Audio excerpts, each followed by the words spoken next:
हिम्मत सच सोचने की। 26 जनवरी 1950 इसी दिन हिंदुस्तान का आइन नाफिज हुआ। लेकिन क्या आप जानते हैं कि दस्तूर साज असेंबली में अहम किरदार अदा करने वाली वाहिद मुस्लिम खातून कौन थी? अगर नहीं तो इस वीडियो को आखिरी तक जरूर देखिएगा। बेखौफ, बहादुर और बेबाक राय रखने वाली बेगम एजाज रसूल आइन साज असेंबली में वाहिद मुस्लिम खातून थी। बेगम एजाज रसूल ने साल 1935 में सियासत में कदम रखा और मुस्लिम लीग के साथ जुड़ गईं। आजाद हिंदुस्तान में 2 साल बाद होने वाले इंतखाब में नॉन रिजर्व सीट इंतखाब लड़कर पहली बार उत्तर प्रदेश असेंबली पहुंची।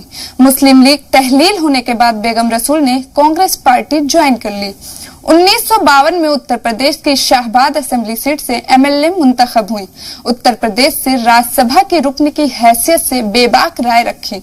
1969 से 1971 तक अक़लियती वजीर के किरदार में शानदार कारकर्दगी की। हिंदुस्तान पाकिस्तान तकसीम के बाद अक़लियतों के फलाह बहबूद के लिए बढ़ चढ़ कर काम किया। अक़लियतों पर एडवाइजरी कमेटी की रिपोर्ट पर सिफारिशों से लेकर अक़लियती तबकों के लिए सीटों के रिजर्वेशन तक तमाम अक़लियती मुद्दों के लिए आवाज बुलंद की।